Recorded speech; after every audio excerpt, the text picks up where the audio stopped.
You do have to inherently trust that Google Analytics data is going to be accurate just based on Google itself sort of dominating the internet and search in general. I say inherently trust Google, but you also, when you examine the data, you have to look for anomalies and things that just kind of don't match the way that they should.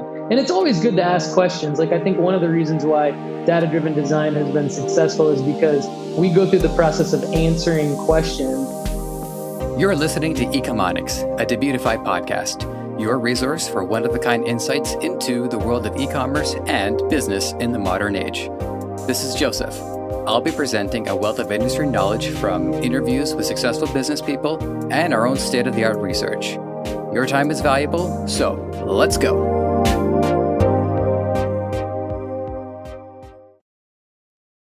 Paul Hickey tells a story that we all need to hear about the critical need for data to aid you in optimal decision-making and development of your business. Data is no stranger to the show, but this is the first time, to my recollection, we hear a story about what can happen if it's ignored. Data-driven design is the result of this, and is a milestone in a long-running theme on the show about the importance of accumulated knowledge. We also touch on another piece of the e-commerce puzzle, voice recognition software, along the lines of Alexa. It could be a key asset to your business, so listen up. Paul Hickey, it is good to have you here on Ecomonics. Thank you for joining us. How are you doing today? How are you feeling? I'm doing great, Joseph. Thanks for having me. Happy to be here. Excited to talk to you. Same here. I want to say blown away, and I hope that doesn't set the bar too high or too low or one way or another. But I really was fascinated by some of the stuff that I got to look at prior to this interview. So there's a lot here that I'm excited to talk about. A lot of new stuff. So listeners, strap yourself in, prick your ears up, and if you can, turn your vacuum cleaner down to a quieter setting for this one. Paul, first question, very important. Actually, I guess technically the first question has always been how you doing, how you feeling, but that's a pleasantry.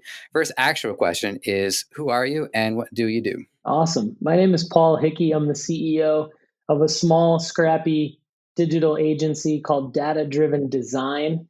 And we are fully remote. We're all over the world. I happen to live in Valencia, Spain, after starting the business in Nashville, Tennessee in 2016. I got to ask you about Valencia because I like to live vicariously through other people. So we'll chamber that. But the first one that I want to ask you about is your story about data-driven design. And a side note, I got to say, I liked your logo a lot because it was two Ds and they were kind of in tandem with each other. It's one D starts, The other one ends. So I thought, oh, okay, that's a good logo. Oh yeah. He just showed me on the cup there. I'll start with the cliff notes of the story, and you can have at it from there. It starts with the CEO who, for some reason, was ready to launch a website, and then he ended up trusting the opinion of his friend, whose expertise was not relevant. And then it just I don't actually know what the result of it was, if things turned out okay in the end. But Paul, let us know what happened and why this was such a catalyst for you to do what you're doing today. Yeah, I'm happy to tell the story. It's kind of fun to think back on this. I think every experience in my career has in some way added to what I do on a daily basis. And this is definitely one of them. So in 2011, I was in a previous job at a different digital agency, and my role was project manager and digital strategist. And so, as part of that role, in addition to leading the project and the project team, I was doing some work in the back end of the website, helping put some content in, get it loaded, and everything like that. And so, I had been part of the entire process for several months. And back in 2011, we were actually using a CMS that's ASP.NET based called Sitefinity. And so it was a great CMS, but it was very heavy and a big investment for the client and for our team. And so the technology wasn't as nimble as it is today, with all these different WordPress themes that you can use that are kind of prepackaged designs and things like that. So we had gone through this 8 or 9 month process of getting this website ready. And it was actually 2 websites because the brand was kind of branching off and highlighting one of its revenue streams against another one. And so it's basically 2 big website launches. And just the amount of money, probably $80,000, $90,000 that this owner, sole owner of this pretty large company, was putting into these websites. And yeah, the night before both of them were supposed to launch, he was proud at dinner and excited to show his friend who was over for dinner, his longtime friend, and his friend just really tore it apart. Which I think if you put like if you and I were to put ourselves into his friend's shoes, like we probably would have done. It's just kind of what people do. Like you're like, oh well, I like this, I don't like that. I like this, I don't like that. And so the owner really took that to heart. Like he wanted everybody to have a amazing opinion of his website, like especially his best friend, who, yeah, to your earlier point, was not part of the target audience or target demographic, or did that person have any experience? And so the next day it was just like this shocking blow. He called us all in and he said, "We're we're not going to launch these websites. We need to figure out a way to redo them." And it was tough because um, he didn't want his entire investment to go down the drain. He wanted us to somehow magically come up with something that everybody would love now on a shoestring budget. And it was a powerful moment for me because I remember thinking like, if this is happening now, there's nothing that I saw in this 8 or 9 month project that would ever prevent something like this from happening again.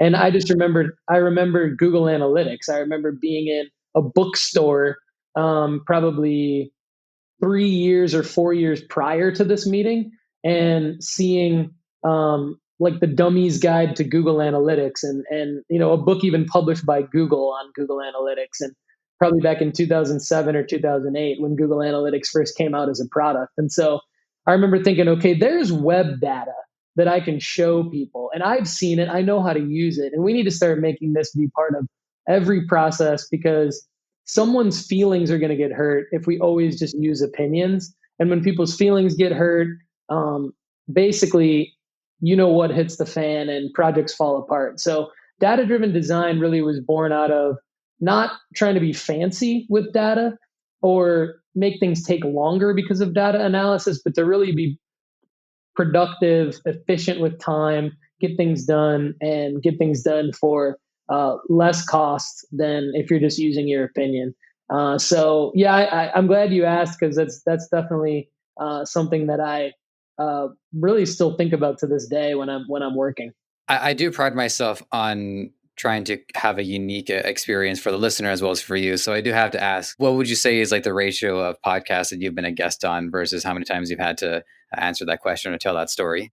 I mean, I've definitely been on less podcasts than how many times I've told that story. So Okay, okay. it's a great I see what you mean. Yeah. it's a great question, and kudos to you for doing your research. And yeah, I'm. It's one of those things where like for that year that happened, like I uh, hated that was happening, but it is a good example of like now I love having that story. So if anyone's going through any tough times out there, not trying to be cheesy, but I mean it could end up being one of your highlights of your career later on.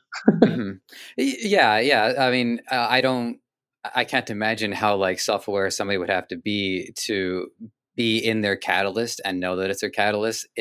It's not until time passes and then we see what decisions have arisen from it that we realize, wow, okay, that really was like a formative moment in our life.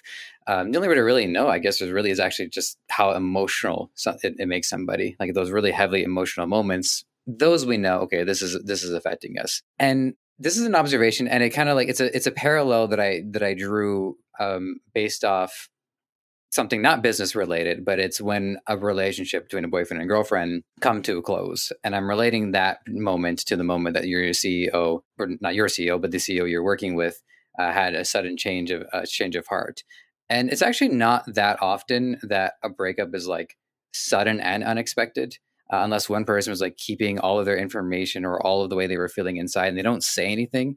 And then all of a sudden, out Hmm. of nowhere, it just comes as a complete shock to one party. I find that's not really the case. What usually happens is there are signs leading up to that point where eventually there is a tipping point, and then the moment happens. The moment always has to happen. But a lot of times we can tell that up until this moment there are clues or other giveaways. So I'm wondering if, with the power of hindsight, was there any clues or was there any tells that the CEO was really, really not confident in what he was doing? Yeah, there are, and I think that these tells are.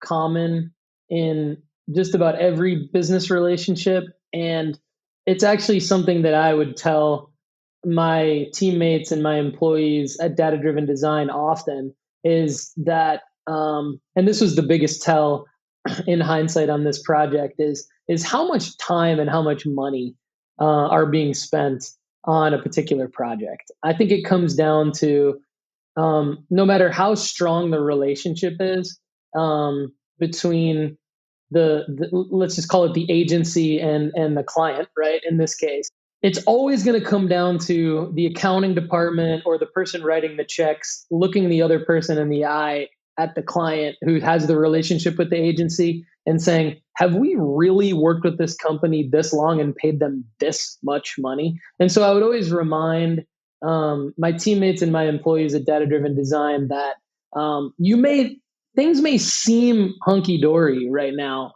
with how things are going on your calls and in your emails and with the project progress. And it may seem like you have a client who's very understanding, but I promise you that that call is not too far away where their CFO or their CEO gets on the phone with one of us and says, "Hey, we got to talk and we got to break this down." So it's a lot of agencies kind of look at it as like justifying their existence, but we try to look at it as like instead of getting to that point, let's always be trying to drive momentum and value to the point where like they're happy to always be hearing from us or paying their invoice, right? And so I think the biggest tell is like, I mean, it shouldn't have taken that long, to be quite honest with you, and it shouldn't have cost that much money. And so I really took that to heart with me along with the story, right? Because ultimately, it's not just his fault, and it's not just his friend's fault for having an opinion.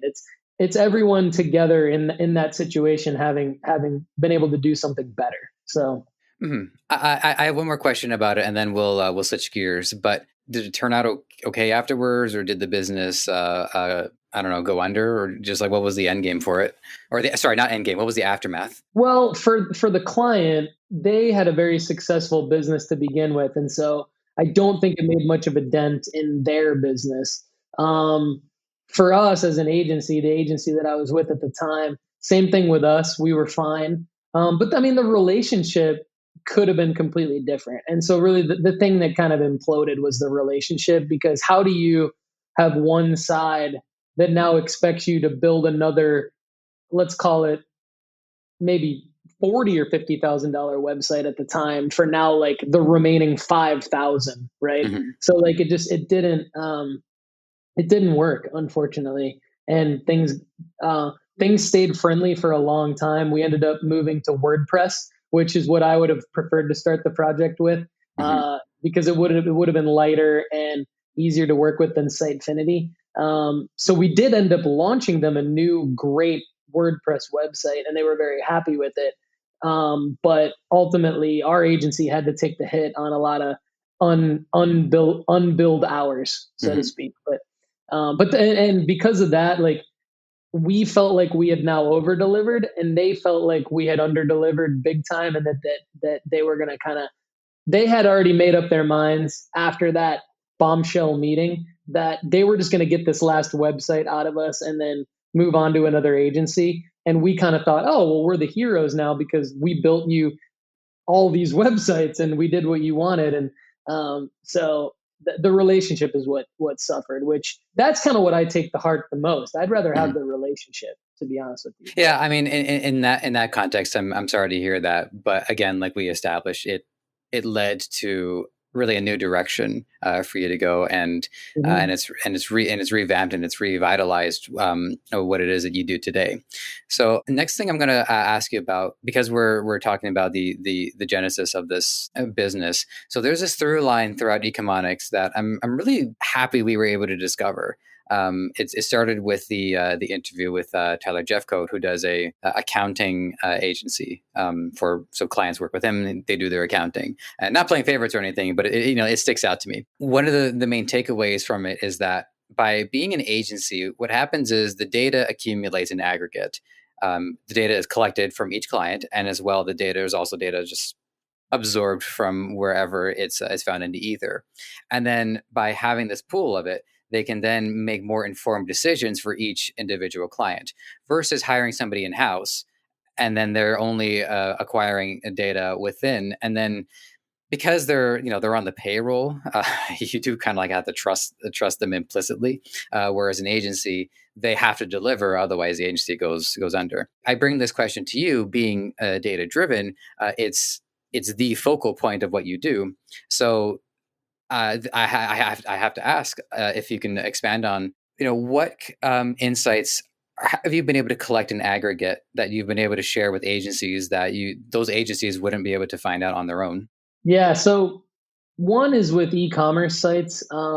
We have a lot of insights around heat mapping. So we've collected heat mapping data from dozens and dozens of e-commerce websites throughout the last 5 or 6 years, and we always will check it again just to make sure in every individual circumstance. But yeah, ultimately we're able to leverage our aggregate data over the years and not have to redo the work each time.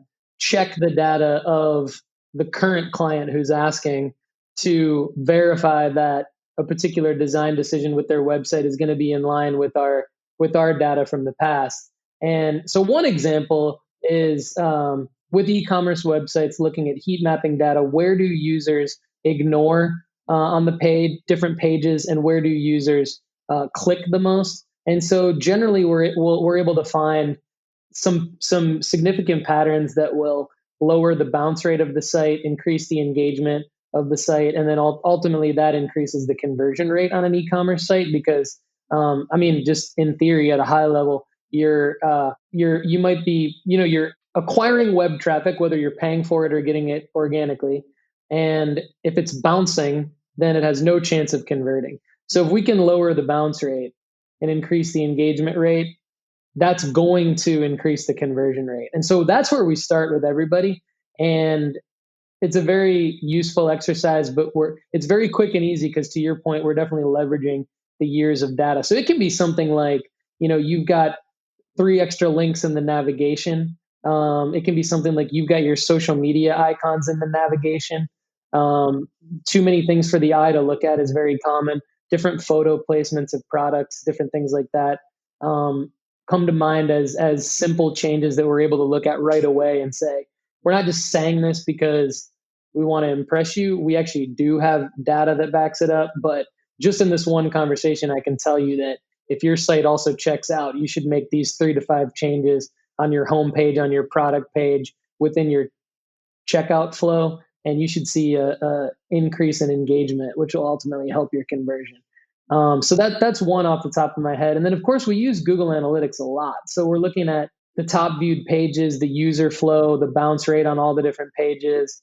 And we also like to check people's expectations related to their web traffic. I think a lot of businesses have an inflated idea of how much web traffic they're actually getting. So they might look at the total number of visitors in a time period. But then when we say, hey, this actually breaks down to X amount of visitors a day, I think we can give them a little bit better idea of what their expectation should be for conversions on their website. Yeah, I think that's always been a tricky thing, regardless of what the project is, and even using our podcast here as an example.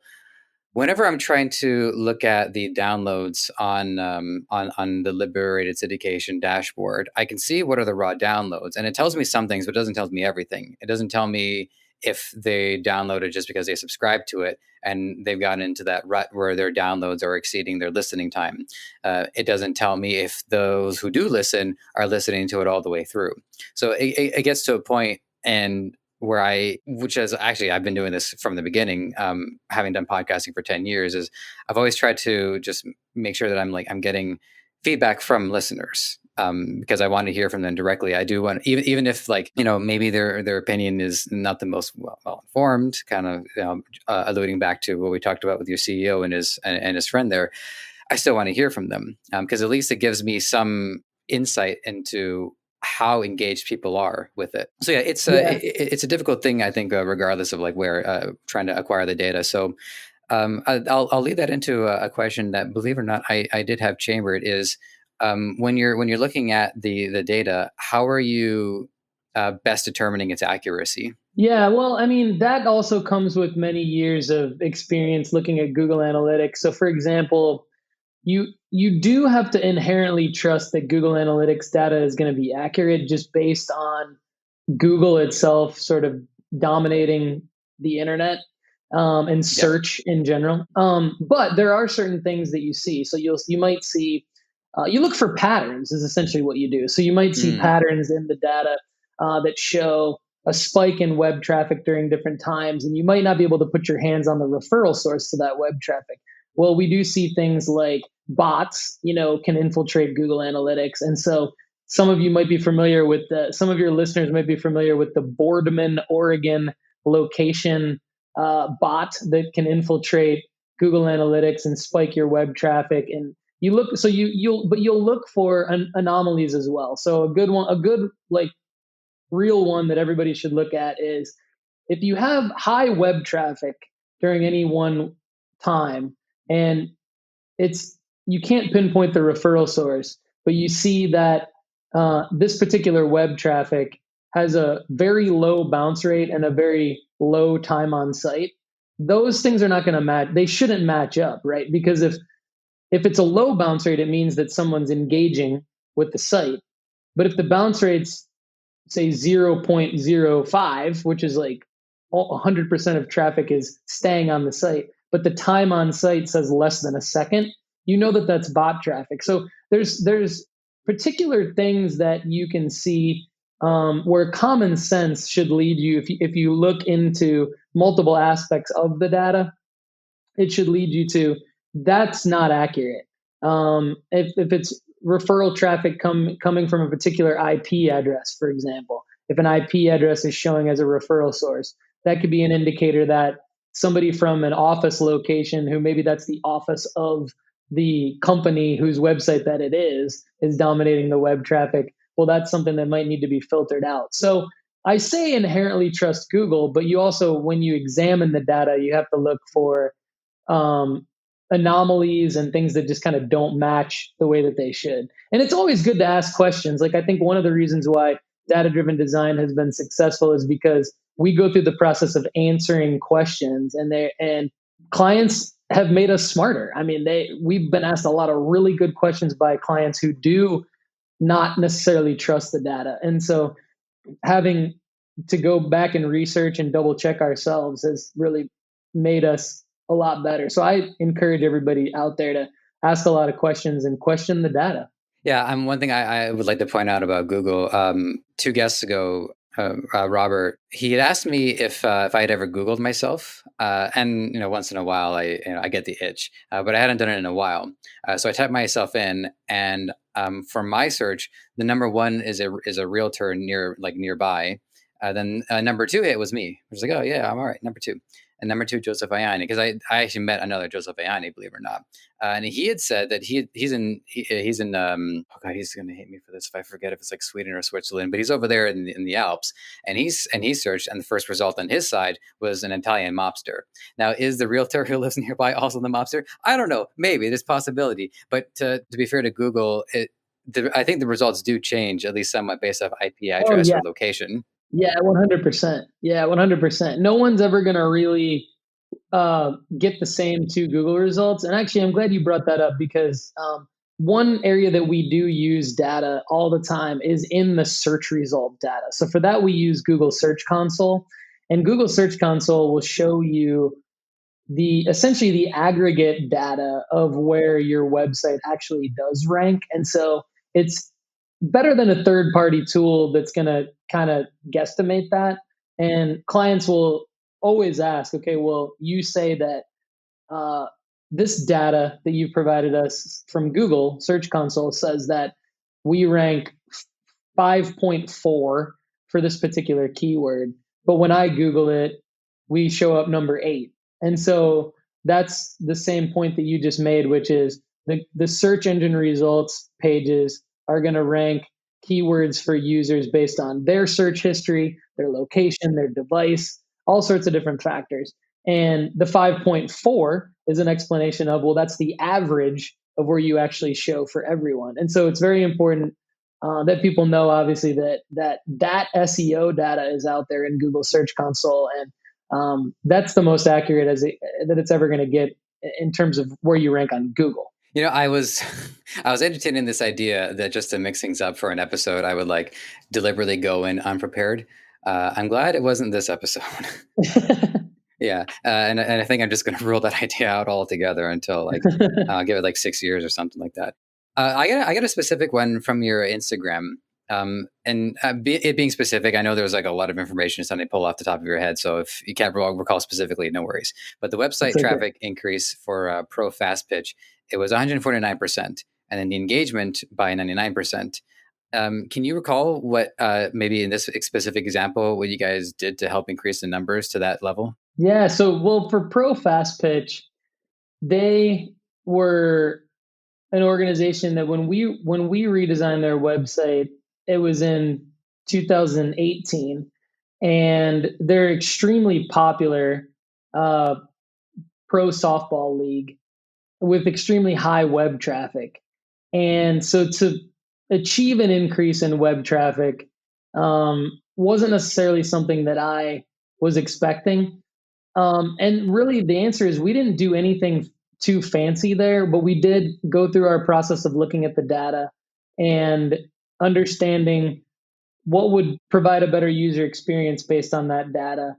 And then executing that plan, building a very simple pro sports league website, which is like very near and dear to my heart. I used to work in professional sports. Those are my first jobs coming out of college. Okay, And right on. so I think part of that experience helped as well, being involved in reorganizing what they had on their old website, migrating all of their content. They had over 20,000 news posts that we migrated over into their new, and they did not have a WordPress website. We built them a WordPress website. So we were not actually able to migrate it in an automated fashion. So my team and I actually had to manually migrate over 20,000 blog posts. And just that gave us the opportunity to streamline the process to the point where we were able to just build a better user experience. And I think credit to their team as well. Their VP, Galen Wilson, and I really teamed up just to make sure that that whole process was seamless with that website redesign. It was the opposite of the story that I told earlier. Mhm. It was a huge website that we built in about 3 months, and it went really well. So I think no silver bullet there in terms of the web traffic and the engagement going up, but looking at the data, building a new sitemap based on the data, building new page designs, weeding out pages that weren't working, migrating in the content that needed to be migrated, make sure that it's all technically sound in terms of the 301 redirects. Um, 301, I'm not going to continue to talk about this too much longer, but 301 redirects are super important when you're redesigning a website. They actually can have the impact of a huge increase in website traffic, because a lot of organizations have their content kind of scattered all around, and they don't, when they redesign their website, they focus on the design. And so they might end up with a new website that, as great as it is, has a dip in web traffic because they don't redirect all their pages to the right page. And they have this history of Google indexing their pages. So what happens is they'll go to either a completely broken link or a 404 page, and so their data will drop off, and that might be critical because they might be trying to sell sponsorships or advertising space based on that. And it ultimately will hurt their SEO in the long term. So the 301 redirects are pretty important. Mhm. Now, let's say that does happen. Like it gets past the testing phase by launch. My guess is you still have the either looking at your heat maps or looking at the traffic in aggregate. You can catch when it happens and you can say, "Wait a minute, there's a odd drop off over here. What's going on? Oh, it's a 301 redirect, or oh, it's a 404 page." Yeah, 100%. I mean, that was my number one business development tactic for a long time, where I would go in and I would offer a free Google Analytics analysis. And for myself, I was secretly hoping that I would find some mistake that somebody else had made like that. And it was good news ultimately for the client, because I would say, okay, yeah, I mean, here's why your traffic dipped off. All we have to do is implement these 301 redirects. But you're absolutely right. You can do it after the fact.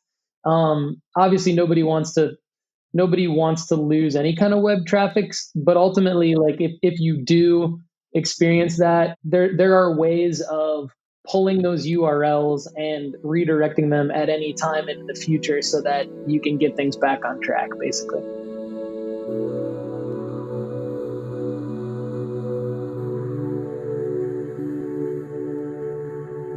I'm going to shift gears just slightly. We're still going to be on the data part of this podcast, but this is one that I was more personally curious about. It's in regarding aesthetics, such as color choice and logo design, and the elements that lean more on the artistic side. So, do you, and if so, how can you make data-driven decisions based off stuff that leans a little bit more into the emotional side? Yeah, I love that. I mean, A/B testing is really the answer to that.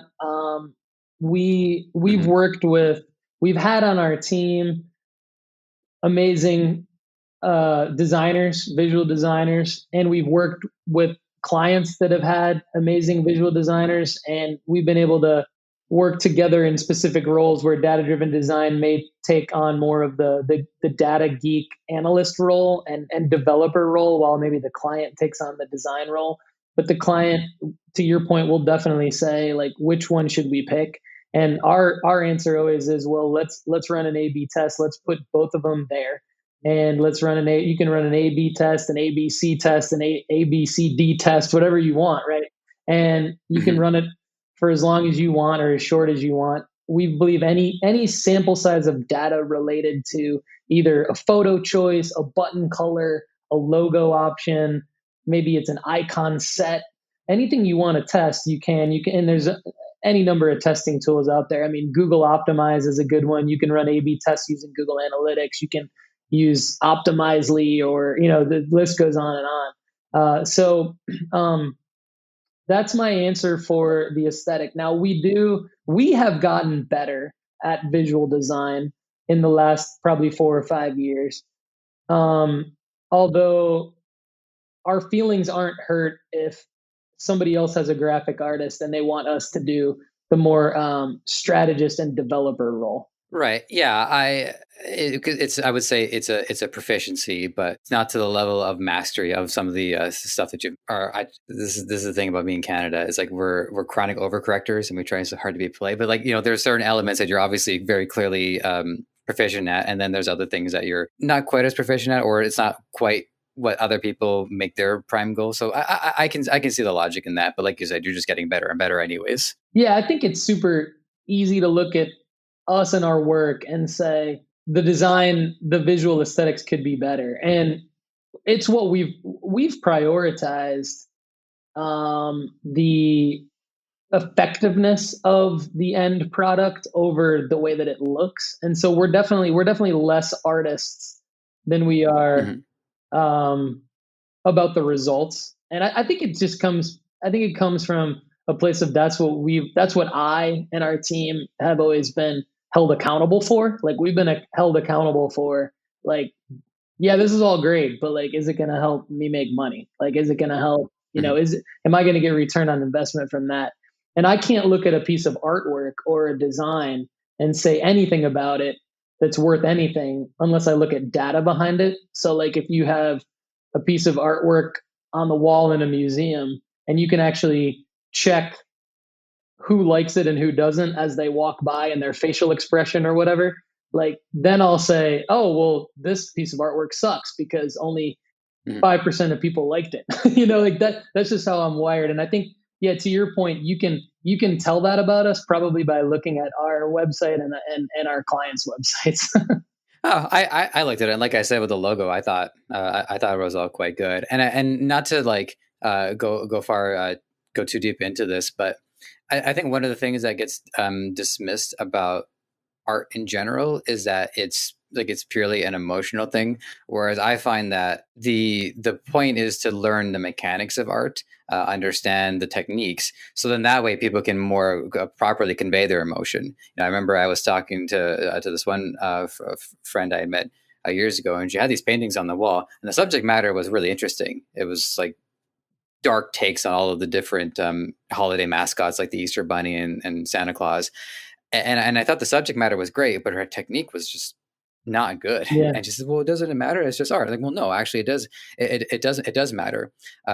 So that's one thing I would consider is, there are ways to look at the mechanics and see how, something with the artistic design can still, be the result of techniques and data driven decisions. One factoid, I don't know if you know this. Tell me if you know this, but one of the things that happens when people are writing like TV sitcoms is, although the old adage is that comedy is subjective, it's actually not. Humor is subjective. What people find funny is subjective, but the craft is purely objective. It's setup, it's payoff.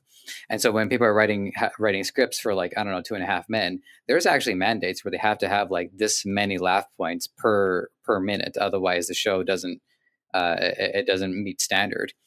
So what we learn is, the more we get into these things, is that we lift beyond the veil and we actually see the gears running behind it, even something as like ephemeral as art. I like that a lot because as I've done more web design myself over the last few years, I've really enjoyed it more. At first, I did kind of dismiss it as like art, and I dismissed my own abilities, saying like, "Well, I'm not an artist. I'm more of this." The way that you just explained that really makes a lot of sense to me because I've gotten better as a web developer, and I've gotten better as a web developer because I've gone through a process that you just described. And it isn't a different process. It's like the same process every time, but then the work ends up looking a certain way that can be, I would call it more professional each time, and so I think I like the way that you put it in terms of like the technique happening the way that it's supposed to happen, puts the viewer in a position where they can express their true emotions for it. I feel like that's exactly what I've been doing as a web designer over the last few years. So I can totally relate to that.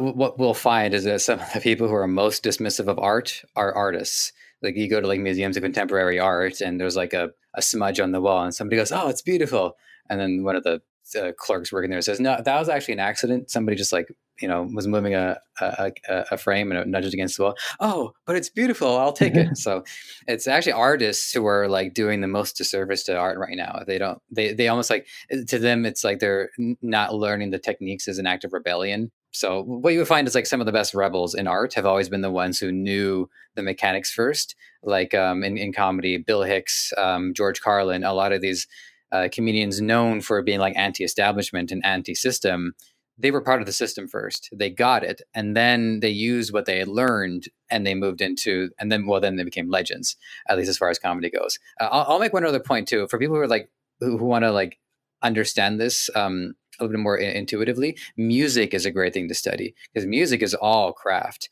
Like, even if you listen to like electronic music, it's highly technological, obviously, but it's also highly math based. Like, you'll hear like four chord progressions, and then they'll move on to, and then they'll add another chord progression onto it after that. It's actually quite mechanical in the way it's constructed. Yeah, not to get into this too much, but I've noticed I've always been a huge hip hop fan since I was like 6, and Mhm. I just recently learned this about hip hop. But there's certain standards around how to build a song and how to build the track and Mhm. how to build the lyrics, the bars, and all that. So it's no coincidence that you can recognize like a DJ Premier beat or something like that. I think that's a good point that you brought up music as well. I think to me, this is how I work. I work while I'm listening to music. I work while I'm, inspired by a bunch of other things. So I like the conversation about web design and development as art and Mhm. as like a form of creative form of expression. So Yeah, yeah, it is. I mean, many professions in one way or another, involve expression, and depending on, I don't know, like, one of my friends, he's in engineering, right? So for him, there's very little expression because people need to cross that bridge. So there's definitely a lot more rules to follow than average. But one thing I'd say is that if all you're focused on is making money, then just work for the mint. I mhm. think most people are drawn to a profession that at least gives them some outlet for what it is they're doing. I know that's definitely why I'm in the position that I'm in. So I can speak for myself first and foremost. Speaking of art and beauty, you live in Valencia, Spain. See that? That was probably one of the best translations ever did. So I'm going to ask about this, and I want to make sure that I frame this in a way that's quantifiable value for our listeners, because a lot of the people who get into dropshipping, one of the main draws is the ability to get their freedom, then go wherever they want, or just being able to succeed in e-commerce altogether, because it's a highly remote operation. So, first thing I want to hear is, I believe you guys wanted to move to somewhere where everything was more contained, more compact, so things were more readily accessible and you didn't have to drive everywhere. Why all the way in Spain and or not maybe somewhere else in the States? So I'd like to start there. Yeah, definitely. Well, first of all, before I go there, I'll be very brief. I was the guy that was in the office every day from age 19 through 36, Hmm. before, and that was commuting from wherever, sometimes an hour both ways, to Hmm. be in the office and wear a suit and tie and all that stuff.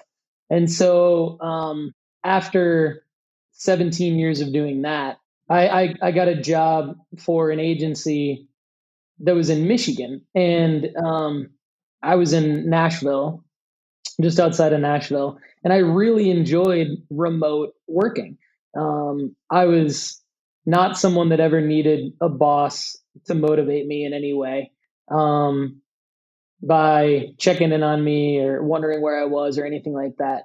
So I really flourished in the remote work environment. There were a few like kinks I had to iron out, and so we were looking initially at just moving around the area in Middle Tennessee, just to a different area. And then as my wife Kate and I started talking, we realized that we didn't have an office for our business. Like, we were working from home. I had started data driven design by that point, and our clients really didn't care where we were. There'd be a little bit of a business development challenge potentially, because this was 2018. It was still before, like, I mean, believe it or not, like, we're all used to it now in 2021, but I mean, it was less than a year ago. People still expected everybody to be in an office. So it was a bit of a challenge thinking of moving anywhere outside of Middle Tennessee. But we started thinking, well, we are remote.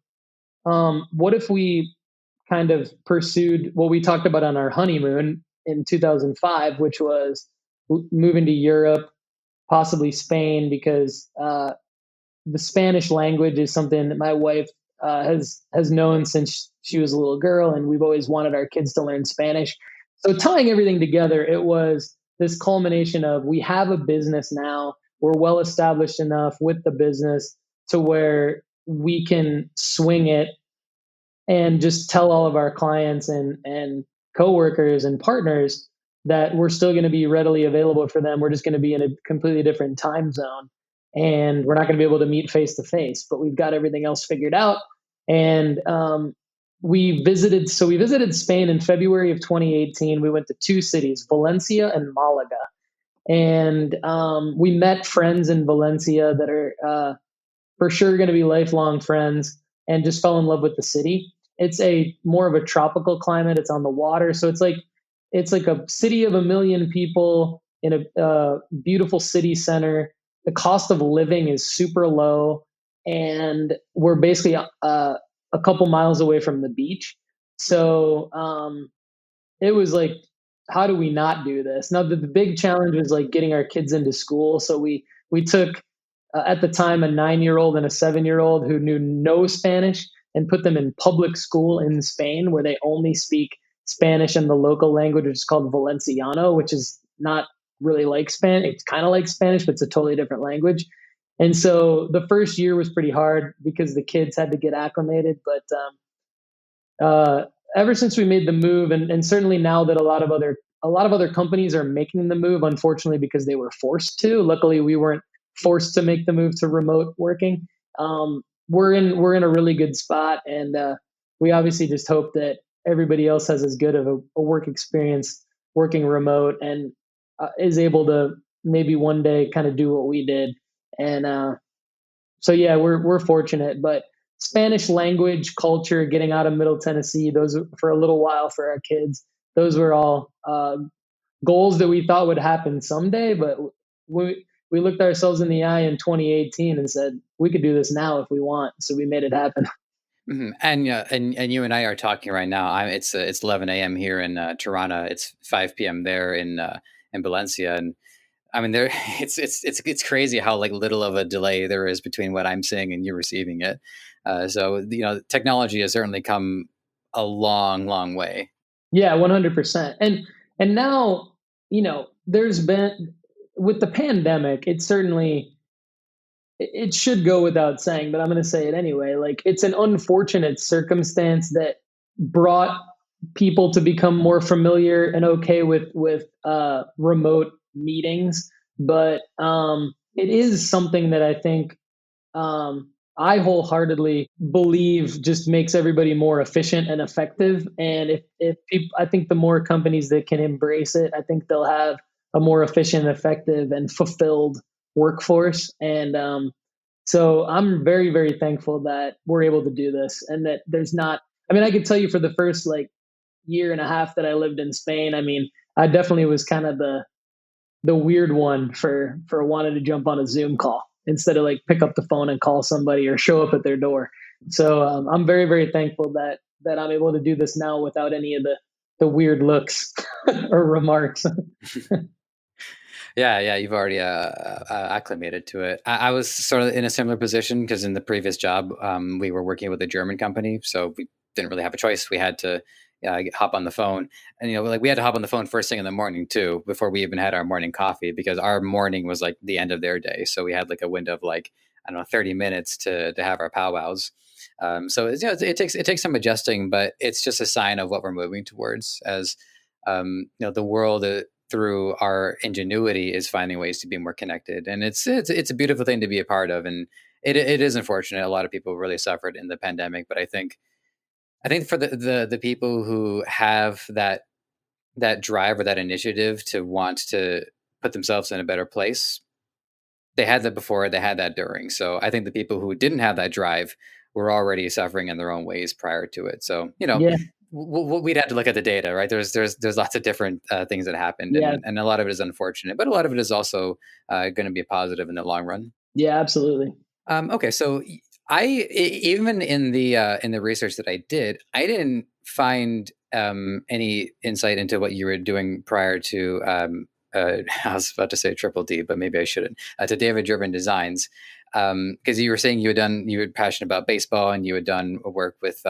Forgive me if I get the terminology wrong, but with like a baseball league or within the industry in one way. Yeah, so I started actually as an intern for the Detroit Pistons in 2001, and worked with them through 2007. So my first years in the first professional years were in the NBA and in professional sports and PR and community relations, and definitely towards the end of that, the digital departments. So as the websites became more important than the fax machines and the copier printers and copiers, and so yeah, that was in Detroit. Great experience there, and definitely like a lot of life lessons coming from that experience, and a lot of great contacts too. Like I've been fortunate enough to, even in this phase of my career, still stay in touch with a lot of those folks. So yeah, and that definitely helped me with the Pro Fast Pitch project. Being able to work with another pro sports league and help them build their website. Was I pulled back at the time I worked in Detroit. There was also a women's basketball team in the WNBA called the Shock. So the women's softball league promotionally faced a lot of the same challenges as the WNBA. So there's it's kind of interesting how I feel like you live multiple lives, but sometimes your lives can kind of easily intersect when you don't think it's going to happen. So the question that I was going to pose, which you more or less answered, it's one of my favorite questions. It's a Joe original. Other podcasts may or may not be using it at this point, and I may or may not have discovered that in listening to their episodes. It's cool. They said they were going to do it, and I support it. I'm actually flattered by it. Anyways, the question was like, what skills did you have at that point that came with you into what you were doing? But you sort of like alluded to it, and what were your specific roles and responsibilities. So if there's anything else that you wanted to add to it, feel free. Otherwise, we'll switch gears again. I think the skill that I had going into it that I was able to fine tune, that without a doubt is still like the skill that I think helps me more than any other to this day, is written communications. Like I've always enjoyed writing. Um, I prefer writing probably to any other form of communication. And I had that going into my uh, time with the Pistons, but being in public relations, writing all the time, that really helped me fine tune that skill. And to be able to write web copy, even just to be able to write professional emails to people, is a huge thing that's helped me in my career and still does. And then a skill that I didn't have at all going into that experience that um, definitely needed, and super thankful that happened, is to be able to understand how a business makes money. I think a lot of people, especially people who have a job, and nothing against people who have a job. What I mean by that is, like, I think there's people who have a job, and that means that they applied for a specific job with a description, with a salary. They get a paycheck from a company, and that's what they do, and that's very admirable. Like, that's what I did during those years. And then there's people that understand how a company actually makes money. The two are not mutually exclusive. But I was definitely one of those people from '01 to '07 that had no idea how a company actually makes money. I just had a job. And by the end of '07, I was like, huh, okay, so that's how the Pistons community relations department or public relations department, or, that's how we actually help sell tickets or sell sponsorships. And that's what revenue is. And so it may sound stupid to say that, but it's like, I think a lot of times people don't connect those dots. And I had a supervisor who was kind of a mentor to me there, who like really made sure that I was able to connect those dots. So that's definitely a skill that I have to have today running my own business. Yeah, I'll say briefly from my own position too, is that what I'm doing right now is a job, but I guess in my own position, it's I'm a hybrid as well. Like I have my own aspirations. I started up my own e-commerce store,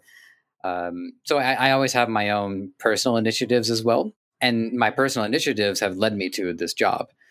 So it's not like it's something that I'm doing that has nothing to do with anything else that I'm doing. It's a cross pollination of our own initiatives as well as where they take us.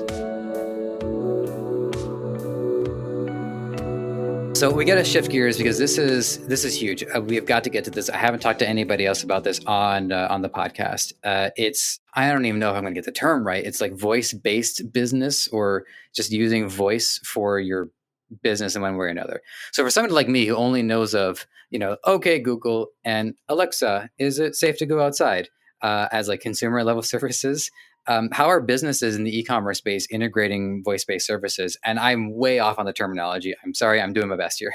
No, you're doing great. I mean, Thanks. the reality is that there's still a pretty large education curve that businesses have to understand this. So you're right there. It is, voice technology is how I would refer to it. What we're really talking about when we say those words are, right now, Alexa and Google Assistant. Those are the two that dominate the real estate dominate the market, related to voice assistants, voice based technology.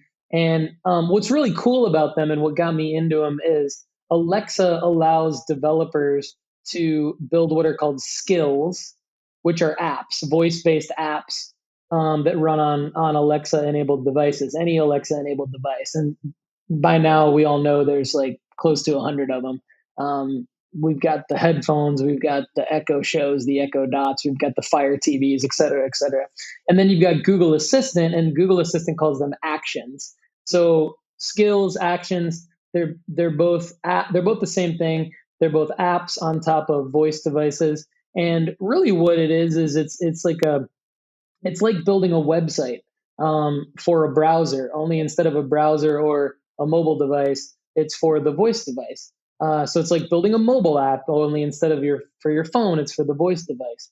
And so, anyone with any kind of skills like mine, like if you're design experience designer or developer, you can build these things, and there are no code tools that allow you to build out a journey or a simple skill, where you might ask a question and get back a random answer, or whatever the developer wants the experience to be. And so I really got involved when I looked at the data in the beginning of 2018 and saw that the amount of people using Alexa specifically at the time, and then Google Assistant has come around more towards the last probably 18 months. But the amount of people using Alexa and Google Assistant has grown a ridiculous amount. And although it still primarily skews towards music, weather, and sort of the basic like smart home stuff, there's more awareness being promoted by Amazon and Google about these skills and actions, and there's incentives being given to developers to create these actions in the same way that Apple was doing with the iTunes store, the App Store. And so, as I saw the data and I saw the amount of incentives being given by developers, and I don't necessarily mean monetary incentives, but I mean like ease of use of the platform, and like access is really what I'm talking about.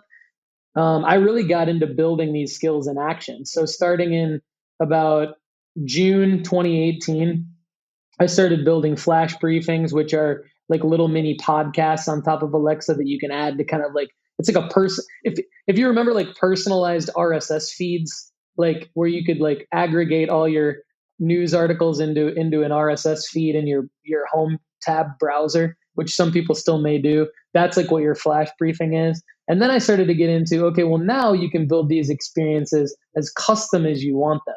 So we started to build experiences, say, for the Echo Show device, where we had one of our clients who wanted to do how-to videos where people could just ask Alexa to bring up a how-to video while they were in their garden or their kitchen, and maybe their hands were already dirty and they couldn't get their phone out, bring out YouTube and those kinds of things. So there's all kinds of things that I can talk about related to what voice apps are and what you can do with them. I'll leave you with a few things. One is to kind of the curb the education gap.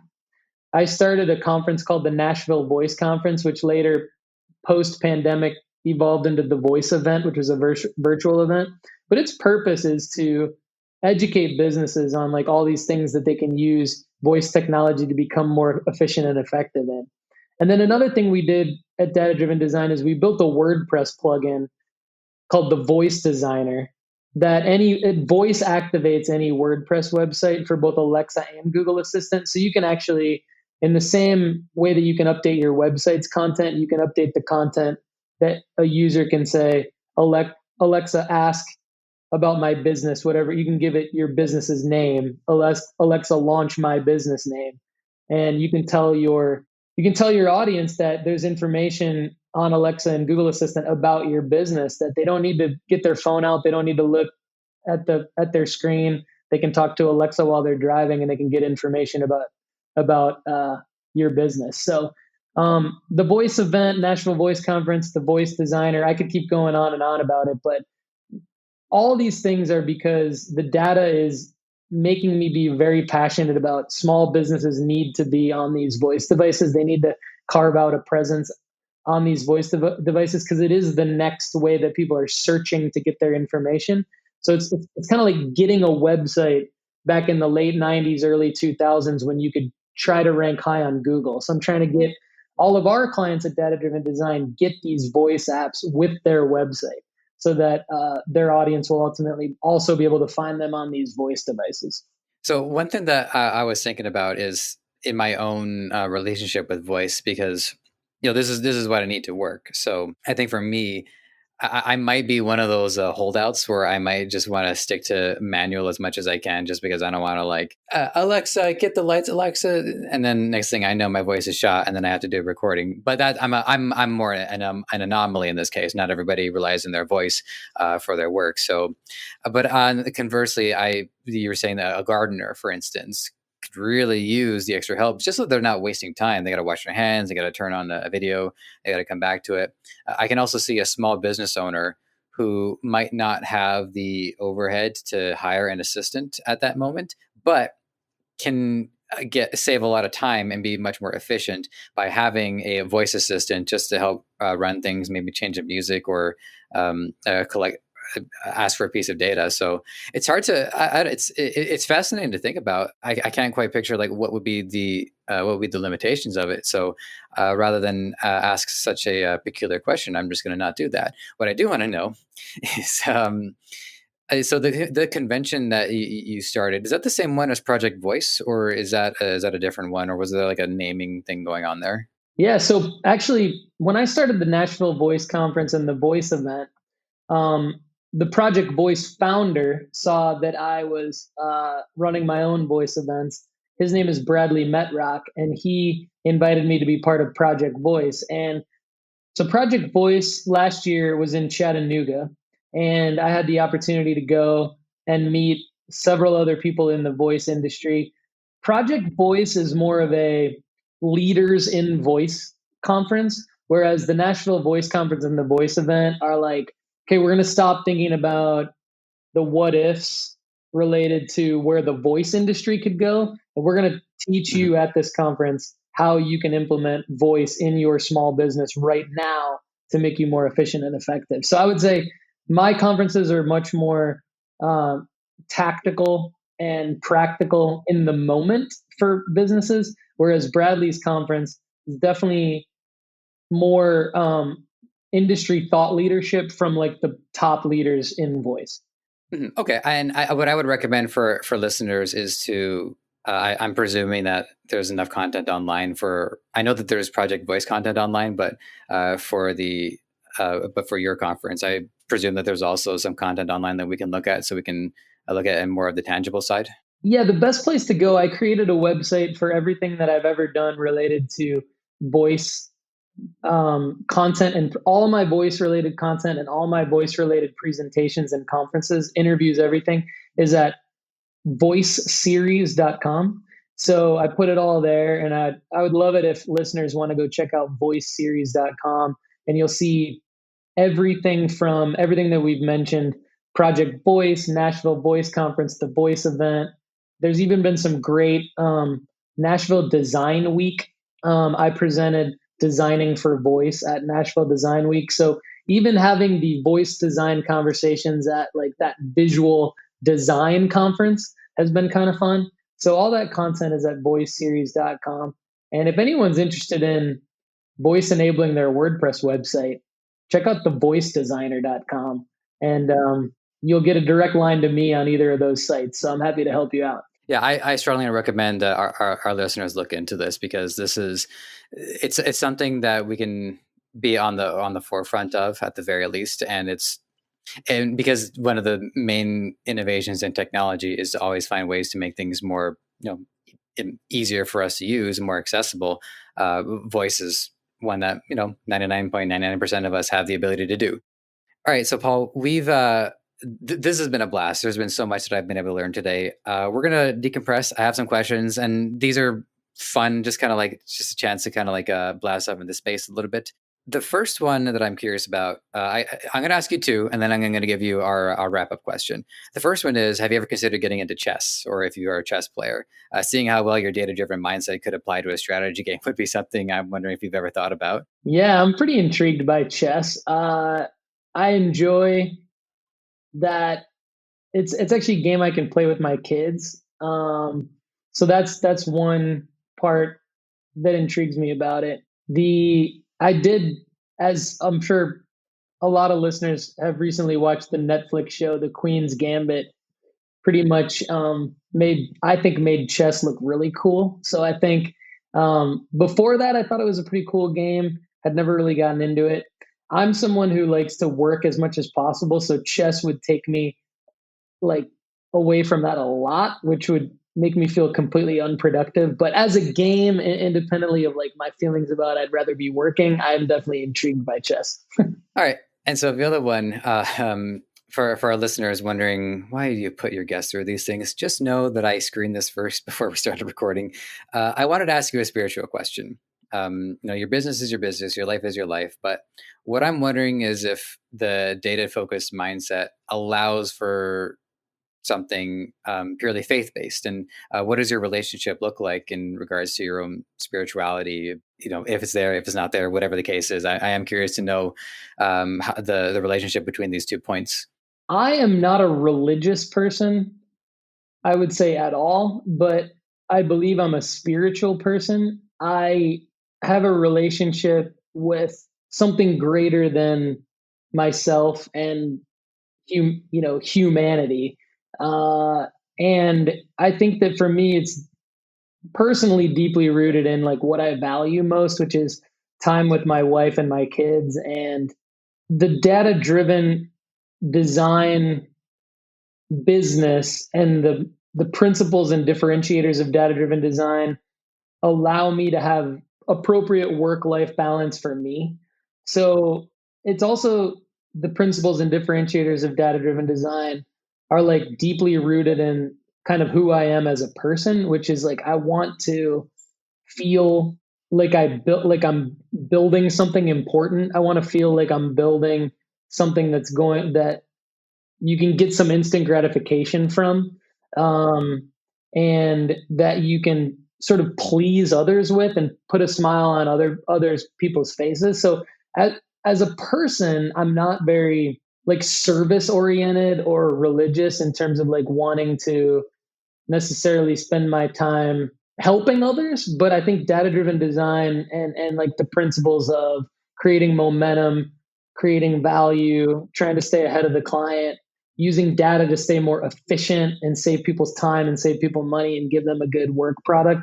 That's kind of my way of getting that sense of helping others and making a difference in other people's lives. Now, granted, I'm getting paid for that, but I believe the reason why I'm good at it is because that's what I'm passionate about, and then that allows me to get paid for it.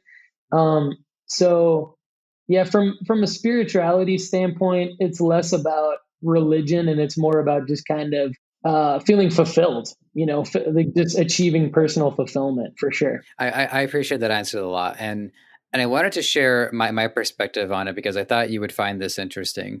So while I don't have like a spreadsheet or anything to that level of meticulosity, which is a word that I might have just invented right then and there, I did say if I'm going to have a relationship with the higher power, it had to be tangible. There had to be some way that I could have more of like a pragmatic or a practical approach to it. I didn't like the idea. I was raised in the Catholic Church. I didn't like the idea of just like going to church every Sunday, paying my dues to God, and feeling like God was going to give me superpowers by the time I'm 30. Well, it just didn't work out for me that way.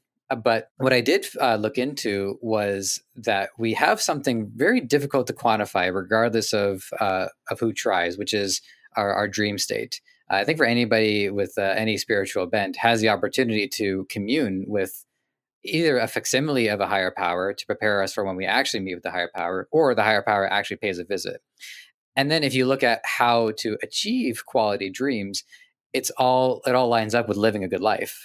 Be healthy, get good sleep, of course, mitigate your stress, feel like you're really doing the right thing, avoid substance abuse, and just try to be centered, and you'll have more quality sleep and you'll have more quality dreams. And over the years, people have had enormous takeaways. If you watch like Cosmos: A Space Time Odyssey, one of the first episodes, one of the early discoverers, he had this whole blueprint given to him through dreams. So that's where I kind of like try to mesh the two. Because at least that's something that we actually encounter and actually have an experience with, rather than something that's too out of out of our grasp or out of our reach. That's something that I can at least like wake up and be like, wow, I just had like a wild ride back there. Someone is trying to tell me something, and yeah, and that's all I'll say about that. Yeah, it's super interesting. I can relate to what you just said. I think that, and I've noticed I don't spend a lot of time consuming like books or podcasts or anything, but I do occasionally. And when I do, it's usually along the lines of what entrepreneur am I most interested in hearing their story? Those kinds of like inspirational, sort of self made stories. And I've noticed a common thread there that kind of resonates with what you just said, which is whether they meditate or whether they work out or whether they, like you said, avoid substance abuse, eat a particular diet, like whatever it is that keeps them centered and focused. Usually it's like all of those things. Um, there seems to be a commonality among sort of self-made entrepreneur business people along those lines. And so, yeah, I think it's an interesting question and interesting to hear your take on it too.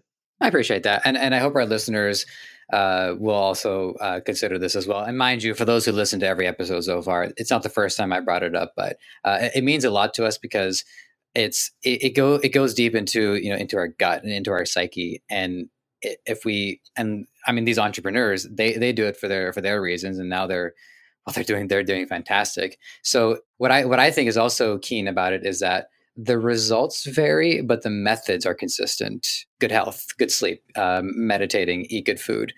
People have different goals and different motivations as to why they do it, and they end up where they end up. So that's to me, that's probably the most fascinating takeaway. Even just talking to you about it right now is that a lot of different people have different reasons for doing it. Some people are just completely atheistic; they have no spiritual bent whatsoever, and that's cool.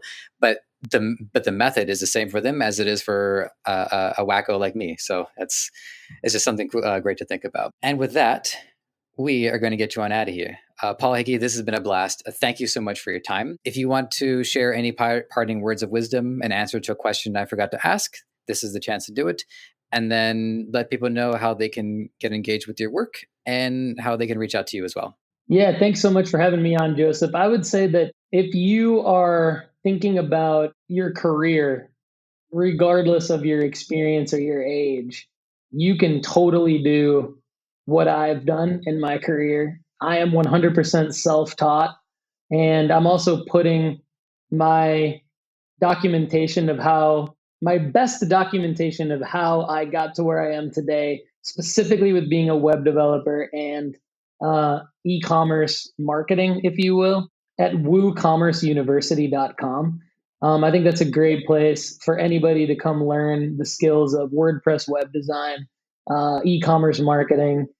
So woocommerceuniversity.com. And if you want to get in touch with me, paul@datadriven.design, just send me an email. It's the best place to get my attention. And I reply to every email. So I'd love to help you out.